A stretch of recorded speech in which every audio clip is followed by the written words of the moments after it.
¿Me escucha?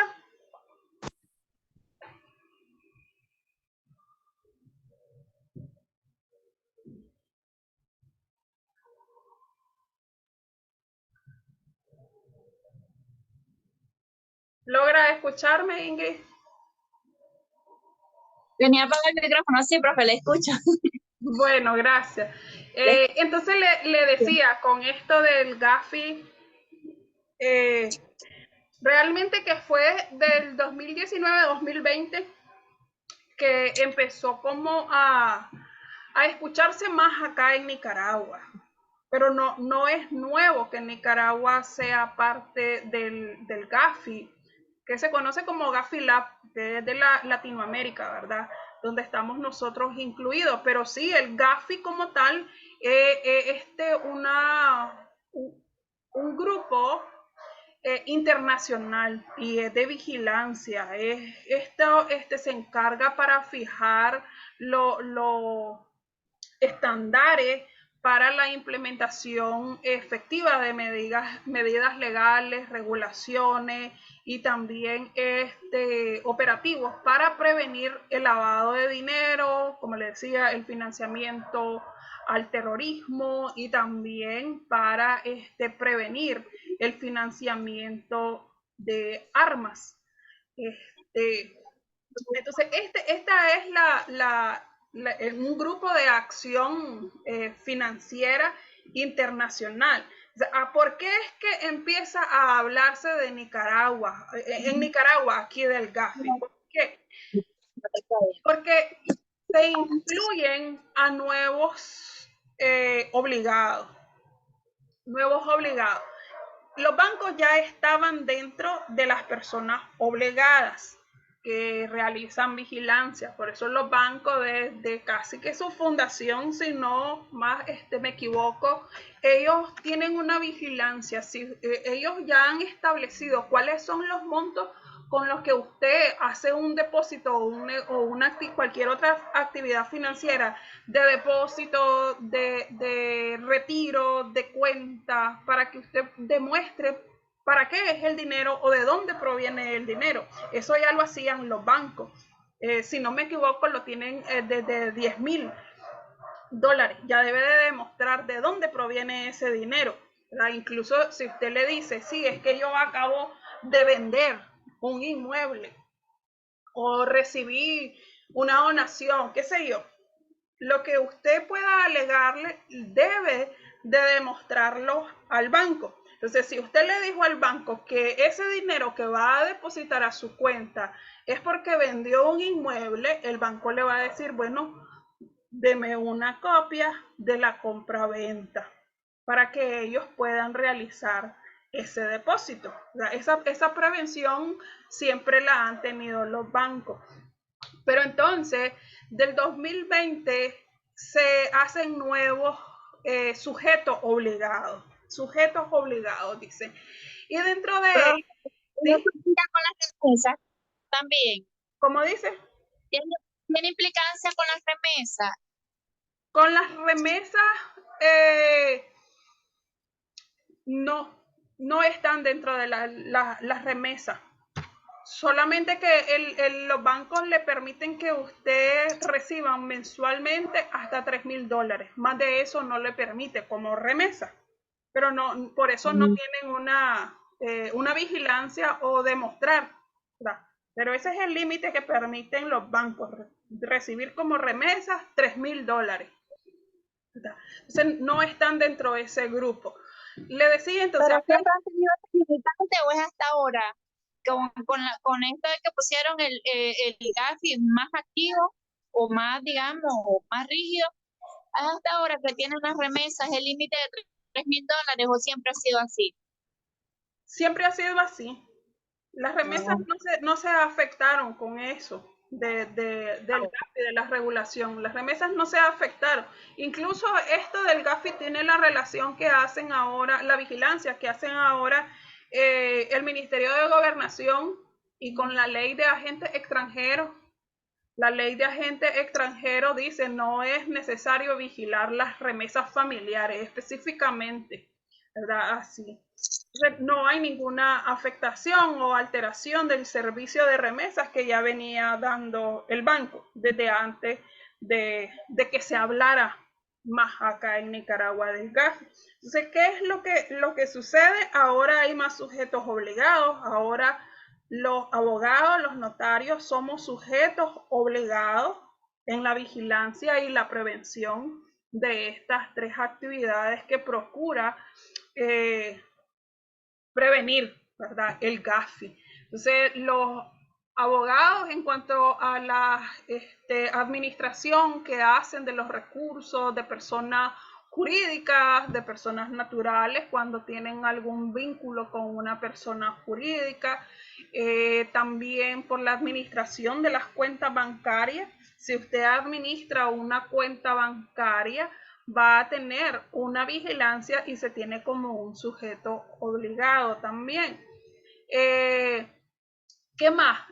Hay 5 actividades específicas que se vigilan en los notarios, por ejemplo, la administración de fondos o la administración de cuentas bancarias, la escritura de compraventa de inmuebles, independientemente del monto o el valor del negocio, las donaciones también.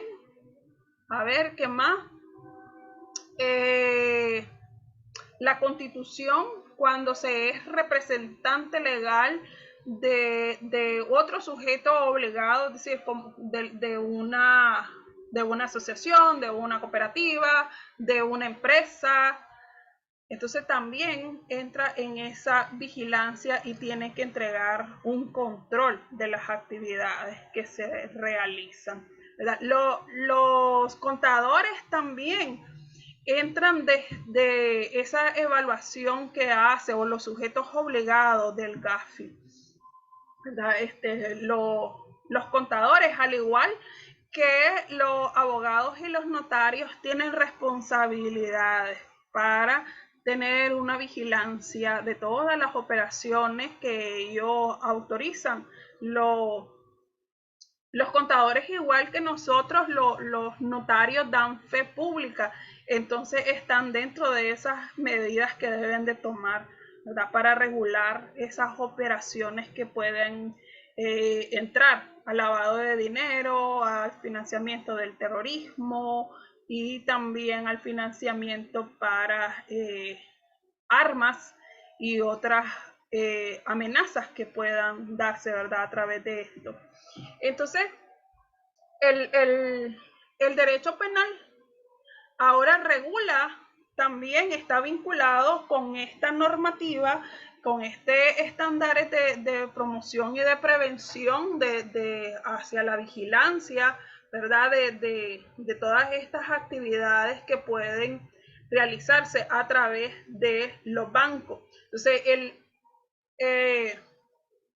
el derecho penal va a castigar todas aquellas conductas que pongan en peligro o que lesionen el ordenamiento económico y financiero de nuestro país, incluido aquí, entonces todas las regulaciones que tiene el GAFI y las leyes especiales de Nicaragua, específicamente, ¿verdad?, con estas que regulan el lavado de dinero y la financiación al terrorismo, que se van a castigar. Esa es la relación que tiene el derecho bancario con el derecho penal. Pero aquí, ¿verdad? No es únicamente el castigo del derecho penal a el público, ¿verdad? No es solo al público, es también a los profesionales que están en la banca, ¿no? Es decir, sus directivos, sus directores,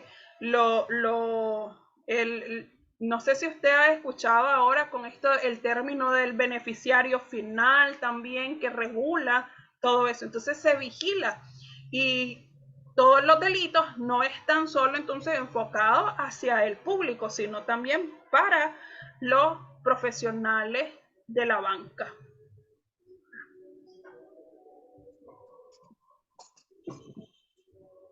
Con eso del beneficiario final, ahora también es algo que es nuevo acá en Nicaragua y que por todos lados ya sale que el beneficiario final. Y el beneficiario final es aquel que aprovecha el mayor recurso que tenga una persona jurídica, llámesele empresa, en este caso el mayor directivo, el directivo que tenga mayor acciones en el banco. Ese va a ser el beneficiario final y a ese se le da una mayor vigilancia que a los otros, ¿verdad?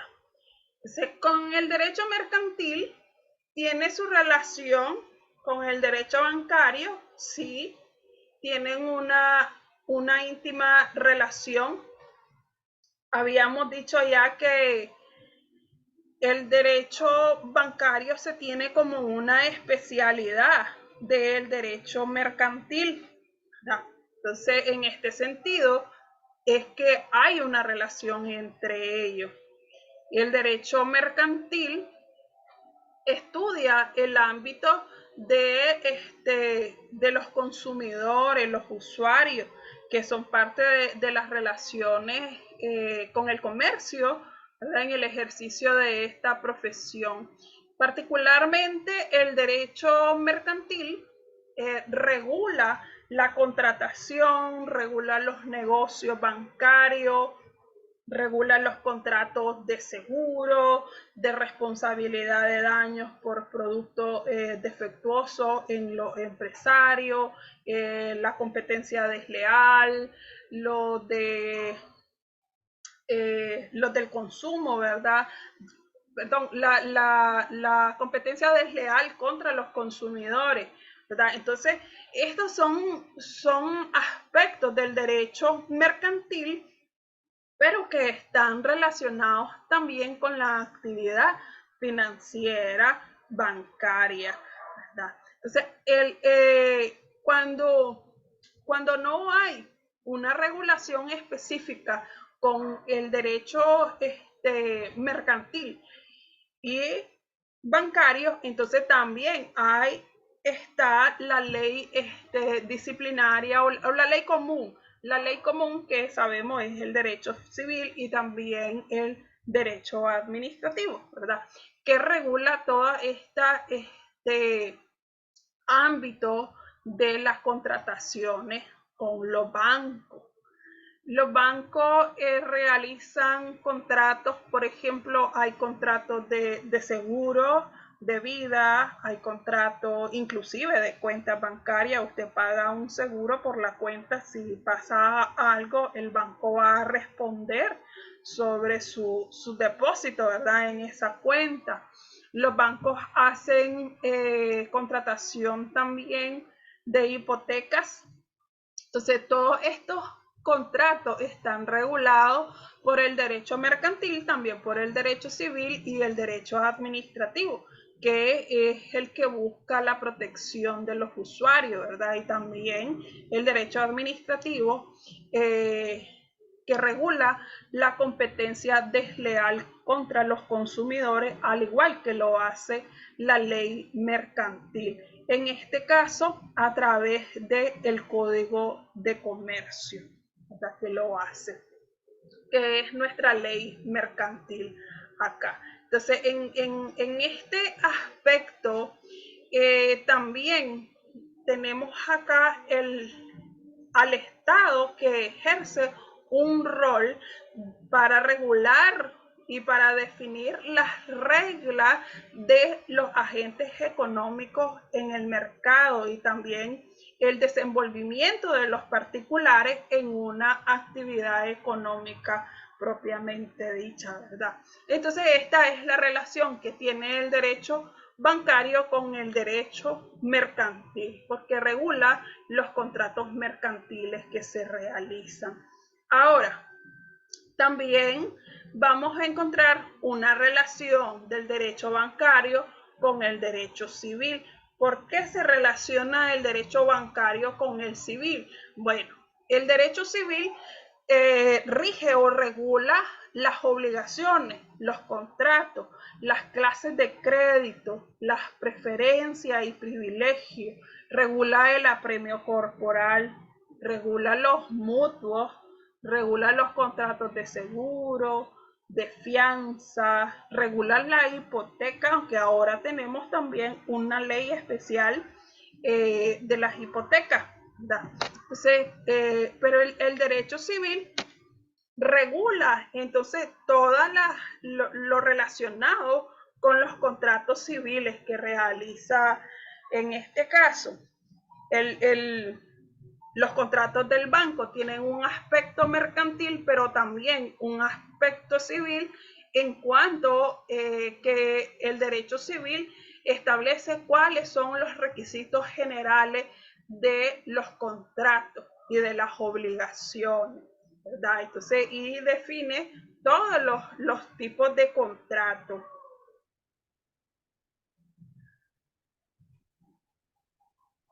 También vamos a encontrar acá que hay una regulación en el aspecto del derecho civil, porque ahora nosotros tenemos una ley especial.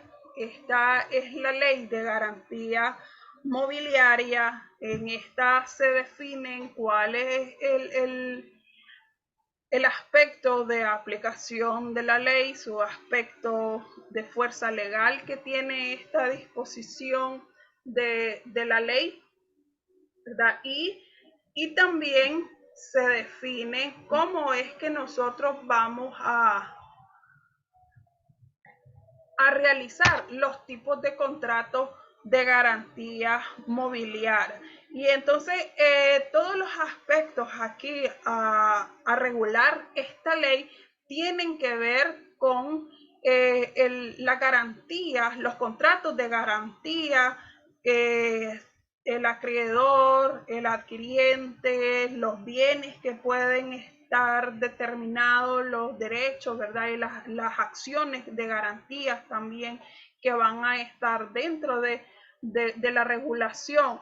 También su relación, porque está aquí también involucrada la ley de regulación de las microfinanzas, que regulan entonces también la ley general de bancos y otras instituciones financieras.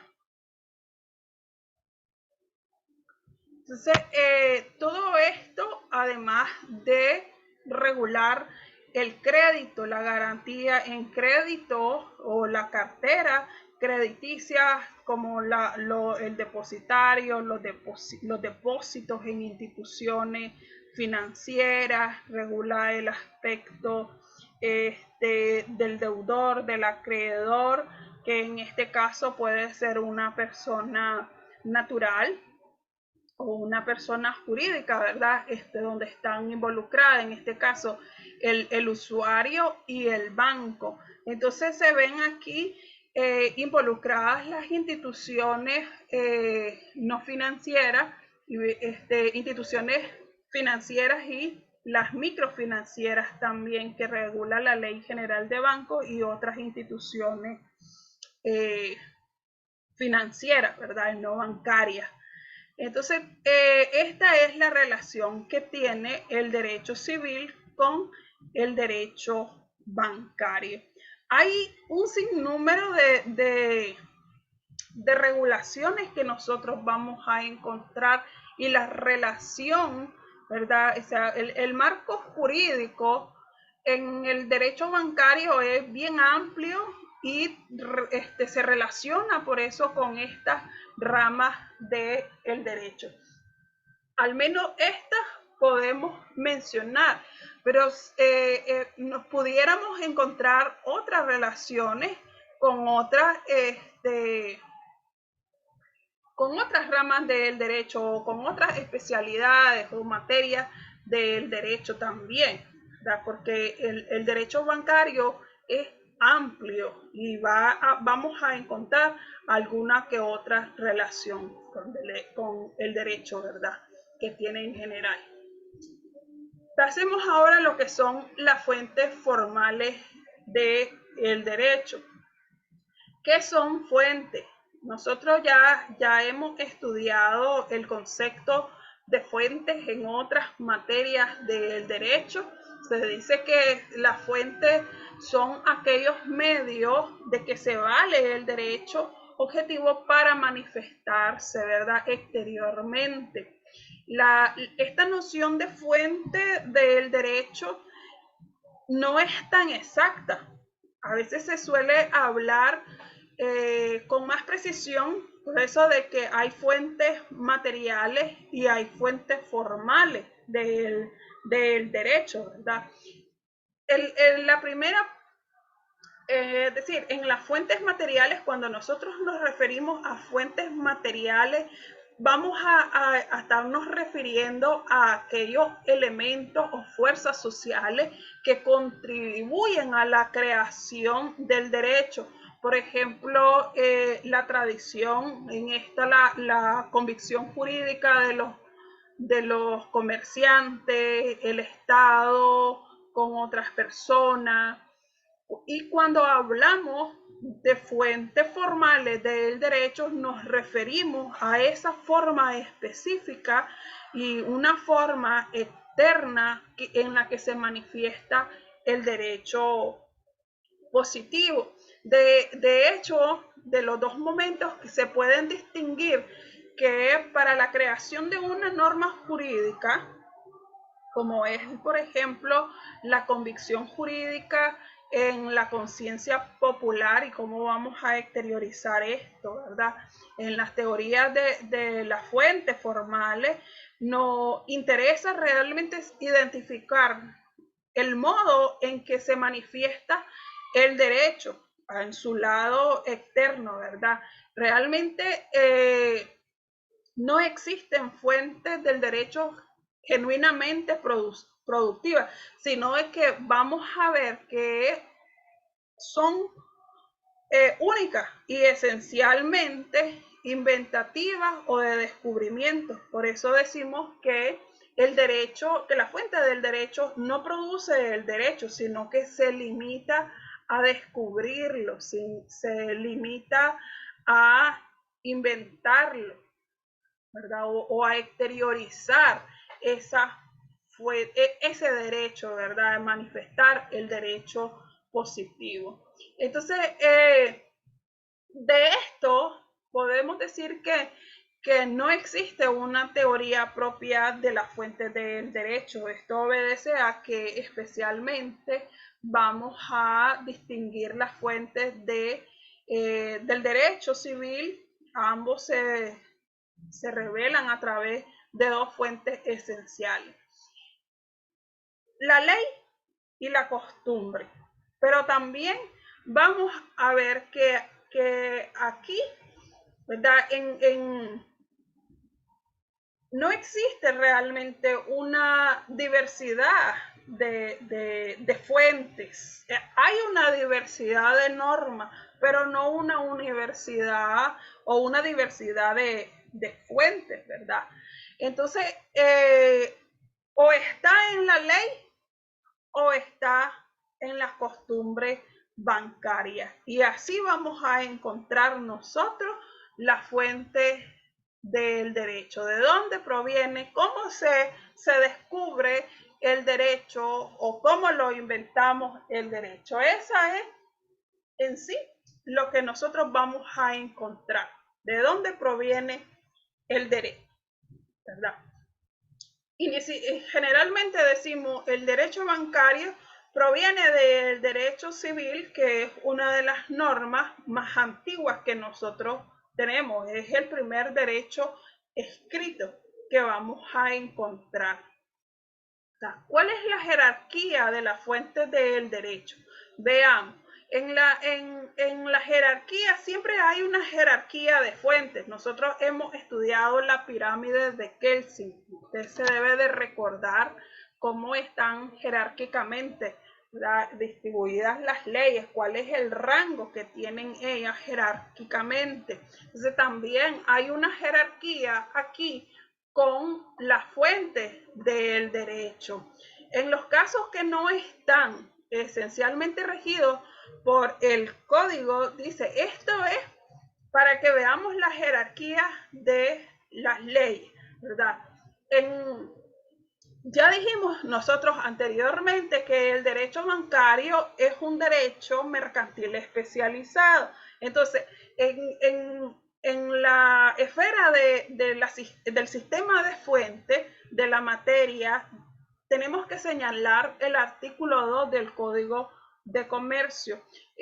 Porque establece un sistema de jerarquía de las fuentes que imperan en la materia mercantil.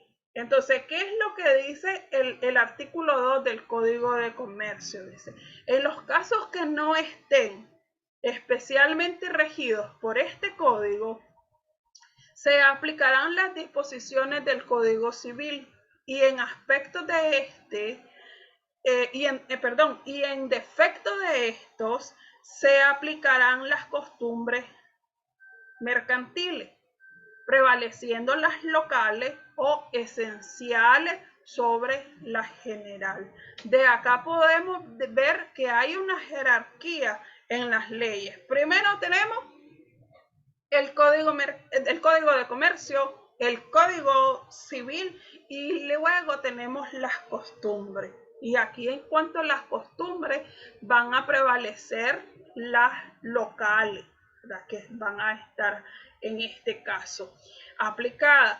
Pero también en la aplicación de las fuentes en materia mercantil, este sistema de fuente de la materia bancaria también lo encontramos en el artículo 100, permítame aquí.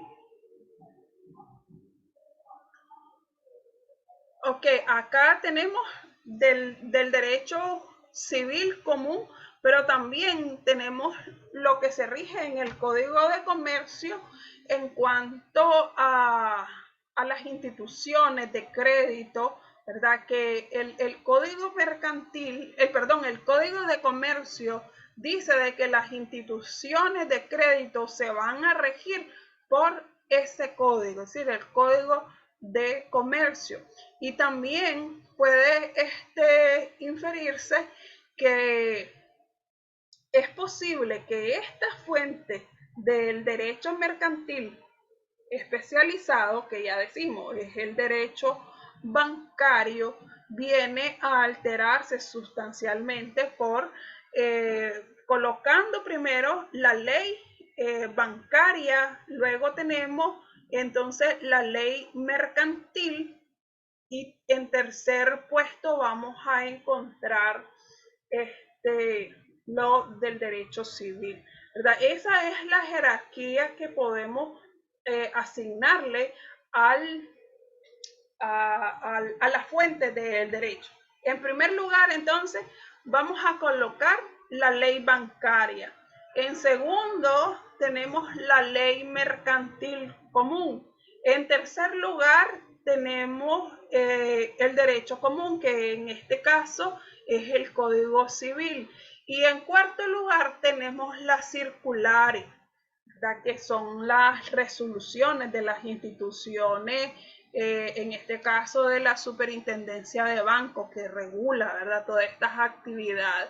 Y finalmente, y por último, como fuente del derecho, vamos a colocar, se había salido, se había... No.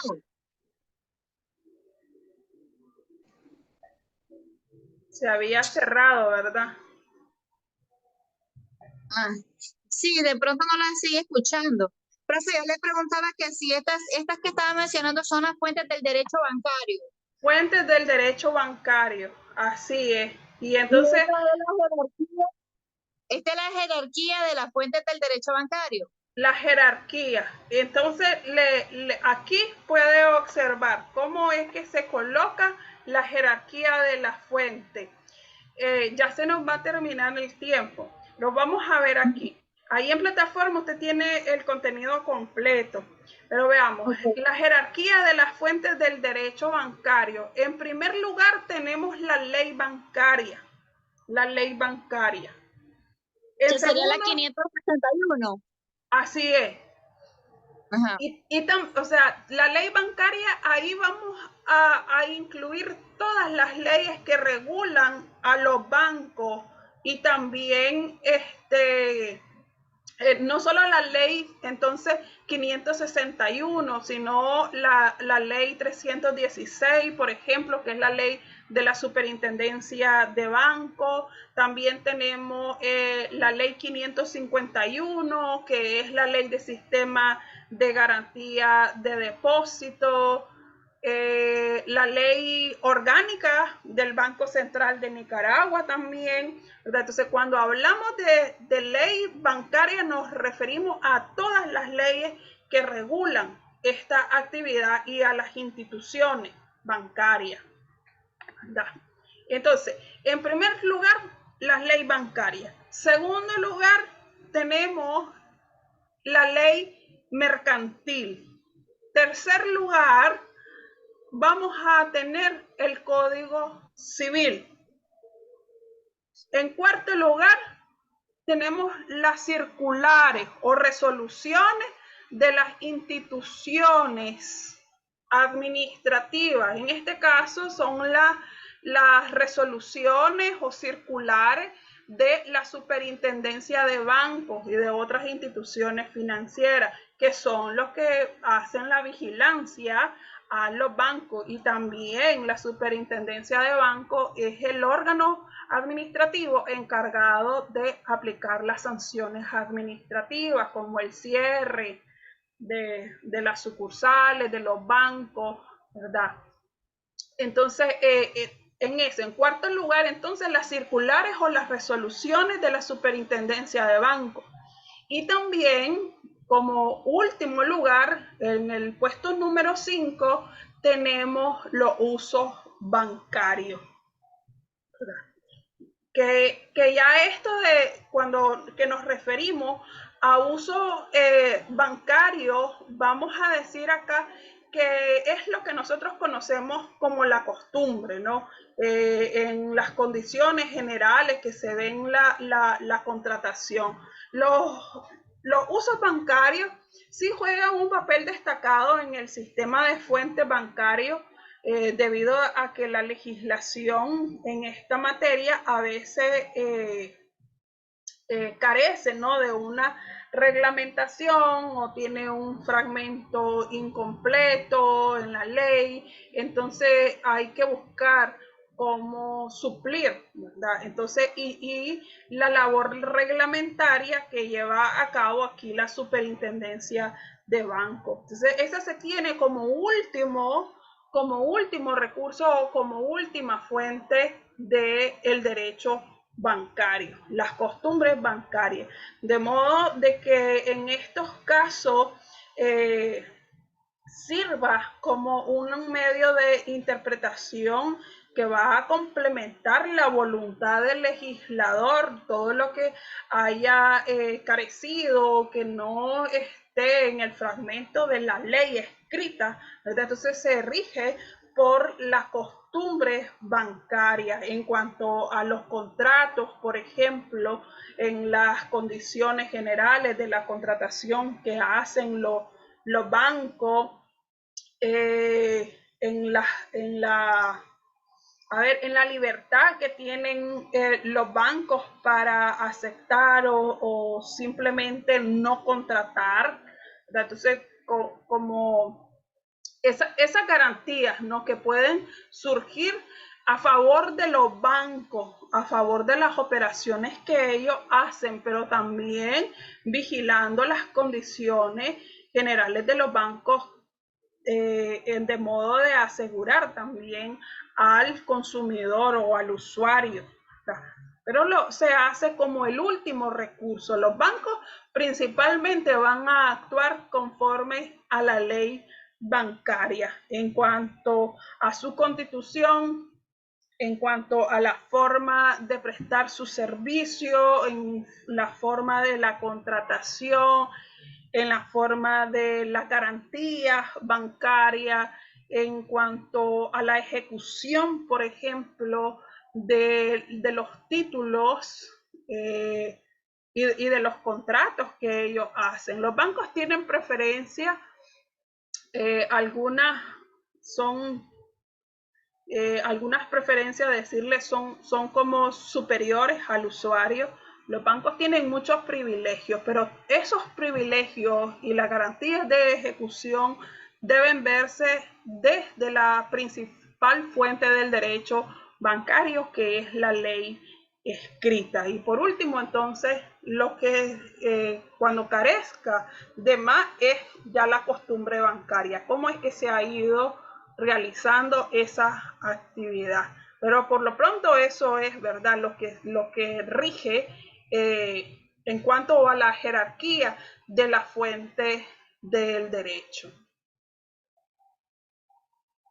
Entonces, por acá era lo que quería compartirle. No sé si usted tiene alguna pregunta.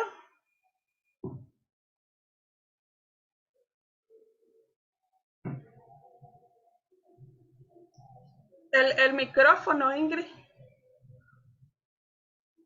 No, le decía que quedé bastante clara en cuanto a cómo es que el derecho bancario tiene, tiene una relación estrecha con las materias mercantil, bancaria, mercantil, civil, penal.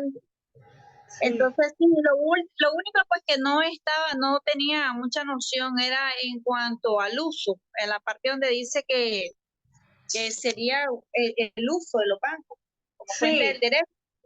sí, como la última fuente del derecho, el uso bancario, ¿verdad? Pero se refiere al uso en cuanto al proceder, digamos, de requisitos para préstamos o requisitos para ciertas, para contrataciones. para todo lo que son sus operaciones, Así para su es, funcionamiento. así es, pero eso como el último recurso en el sistema de la fuente. Es decir, ya si no tuviéramos una ley, el banco tendría que regirse por los usos bancarios.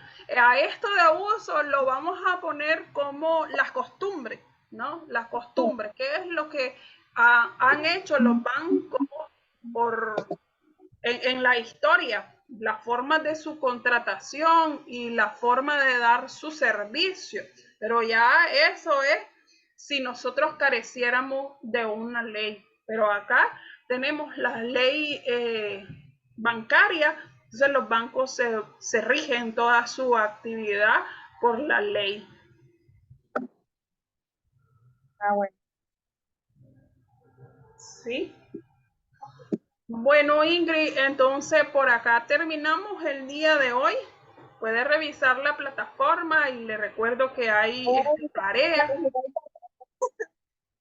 Si hay tarea, entonces para que usted la pueda ahí enviar por plataforma. Y es para el día lunes porque vamos atrasado, ¿verdad? Con la sesión de hoy. Entonces, pero la tarea sí debe de ser entregada el próximo lunes. Entonces, nos vemos el próximo lunes en nuestra tercera sesión. Que tenga buenas noches. Saludos. Saludos el lunes, profe. Buenas noches. Muchas gracias. Bueno, A descansar. sí, así es. Vaya, pues Bueno, buenas noches. Buenas noches, Ingrid. buenas noches, profe. Gracias.